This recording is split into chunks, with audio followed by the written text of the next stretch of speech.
Hi there, this is Donna Jarock, your realtor, and today we are going to talk about first-time home buyers. For many first-time home buyers, navigating that process can be mixed with a lot of different emotions: excitement, worry, concern, nervous, anxiety. I think there are so many different emotions going on for first-time home buyers, and that changes every day. The moment you're looking at homes, you're so excited, and then when you finally find that one home that you think could be the one, maybe you start to get nervous, you start to get worried. Can we afford this? Is this something we should be doing? What if something breaks down on this home and we're not renters anymore? We can't just pick up a phone and have somebody fix it. What are we going to do? Well, in this video, we're going to talk about a few things that you, as a first-time home buyer, should be aware of. Let's do this. Your budget and financing, from the moment you start dreaming about buying your first home, the number one thing you should be doing is getting yourself pre-approved, having that mortgage and knowing exactly what it's going to take to get into that home, your down payment, your closing cost, the amount for hazard insurance, just all of the things that you need to make it to that closing table, and knowing what that monthly payment is also going to look like. Now, with that said, keep in mind that the monthly payment on a $400,000 home in 3 different neighborhoods could be quite different. You have taxes that go into that variable. If there are HOA dues every month in that community or on that property, and just some varied different items that may take place on that home. So just knowing that you're qualified for a $400,000 home, it can be a different house payment depending on which home that you do choose. Your realtor will help you figure that out as you get out and start looking. Once you get that pre-approval completed and you know exactly what your budget is going to be, stick to your budget. Do not start looking above your means thinking, oh, the sellers can come down in price, or I think we can make this work. Make sure that you work within the budget you are most comfortable with so that it becomes an enjoyable experience when you are home shopping. The next thing you're going to do is get out and tour homes with your realtor. Don't ever think that, you're dragging them around. You've looked at 10 homes. You should have picked a home by now. Never. I've been out with people on one visit. We've done 18 homes in a tour. Now that is a bit excessive. We were running quite frantically, stopped for lunch, trying to recap everything that we were doing. It becomes a lot to juggle. I would highly recommend maybe 5, 6 homes at the most in any home tour, just so that you can be in the idea of remembering exactly what you've looked at, the things that were important to you. And once you start looking at more than 6 in a showing, you are going to become confused and overwhelmed. And that's the last place you want to be when you're trying to buy a home. If it takes us one time to go out and you find your perfect property, fantastic. If it takes us 5 times or 10 tries, I'm here for it. So don't ever feel like a burden when we are out looking at property. It's a huge investment for you, and I want you to be absolutely comfortable. I am not pushing a rope to closing. I want you to make certain that this is the home for you. You can see yourself living here for many, many years. Next up is the inspection. So once you go under contract, you've delivered your earnest money, and you are ready to start making sure this home is adequately built and suitable for you to take possession of, you will complete your inspection. A lot of things can happen at the inspection, and if you bring somebody with you, maybe a parent or a family member or somebody else that you know in the business that wants to give your home a look over, just know that they're giving you opinions based on their experiences, maybe in homes they've owned before or things that they've done. You hired a professional inspector. The job of that inspector is to uncover everything that they can see about that home and report it to you. You're going to end up with maybe a 10 or 20-page report by the time this is all done. Something that you and your realtor will go through and determine what you would like to ask the seller to repair prior to you taking ownership of that property. Now, sometimes you won't get all the things that you ask for on that list, and that's pretty normal. But what you can do, and I urge you to ask for a home warranty as a new homeowner and a first time home buyer, especially. A lot of times you put all of your cards on the table and all of your money on the table getting into that home. The last thing you need when you move in is a big repair bill for a furnace or a hot water heater or something like that if it were to go out. If you get a home warranty from the seller, odds are those items will all be covered for you during that first year.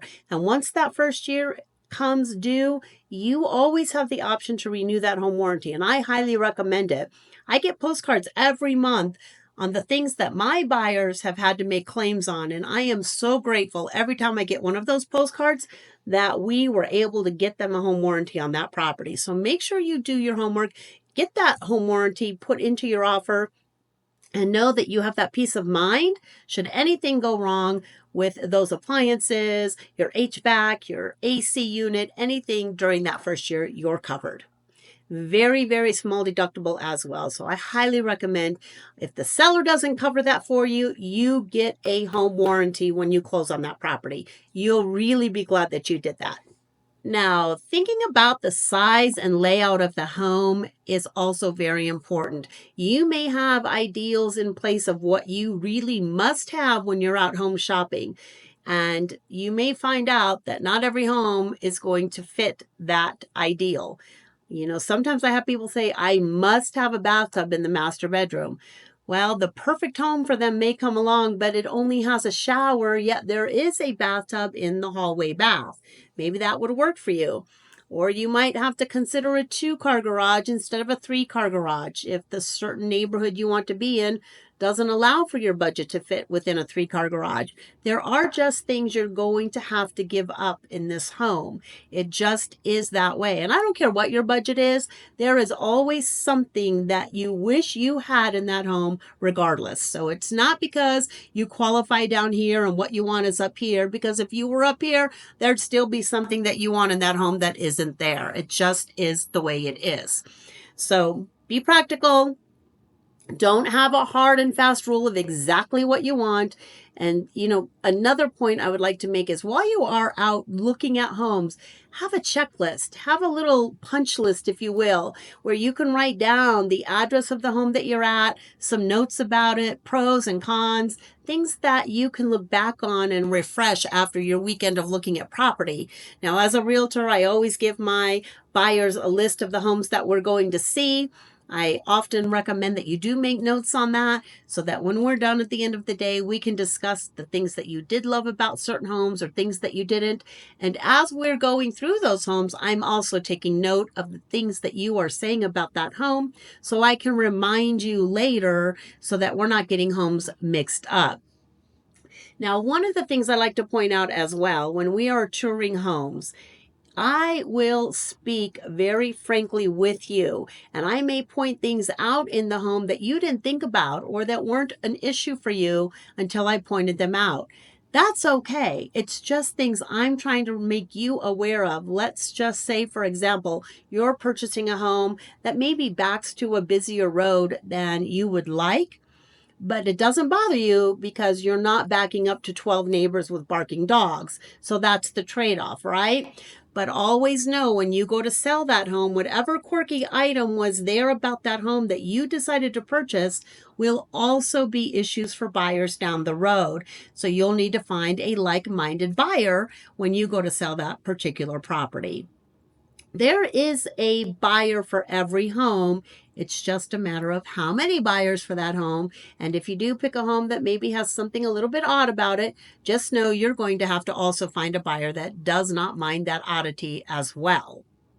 Now, if you're buying a home or a townhome or condo with a homeowners association, please make sure that you review those rules. For a lot of condo buyers, particularly, if grilling is super important to you, you want to make sure within those bylaws that you are allowed to have a grill on your deck. A lot of communities do not allow that. So make certain that if it is something you really like to do, that you are aware of those rules before you close on that property, because you will have to abide by those rules. You will be signing documents at closing that you also agree to do so. So keep that in mind if you're buying in a community, whether it's a single family home or a multifamily property that has HOA rules. Make sure you know what those are before you get to the closing table. One of the other things I like to caution first-time home buyers about is rushing to make a decision. Don't ever feel rushed to do that. Even if the market is super hot and properties are not going through the weekend, if it doesn't feel right, don't do it, because the next thing you're going to be doing is calling me and trying to make up a reason about why you want to get out of your contract. And I'd rather we just know that up front. We know exactly what we're getting into, and you're super happy with your decision. Sleep on it overnight, even if you have to go through the weekend, and maybe the house won't be available for you when you finally make that decision, but that's okay. We will find you something else. Now, don't feel overwhelmed about the 18 or 20 pages of that purchase contract. The reason you hired a realtor is to help you navigate that paperwork and all those dates and deadlines to help you get to the closing table properly. Between your realtor and your lender, we're going to make certain that those dates and deadlines are adhered to. We've done the things that we need to do on our end to protect your earnest money as well. That earnest money will be returned to you if we do need to terminate the contract, and we've done so legally based on the dates and deadlines in the contract. So make certain that you understand those dates and deadlines, and that your team is aware of what needs to be done next as well. And as long as everybody's on the same page and communicating, you will have a very smooth transaction to the closing table. Now, if you're looking to purchase a home now or in the future, or you have just general questions about the process itself, how to get started, my name is Donna Jarock with Coldwell Banker, 303-718-6285. Call or text me anytime, or scan this QR code. Schedule your call with me at a convenience for you. I look forward to talking with you and helping you on your home journey.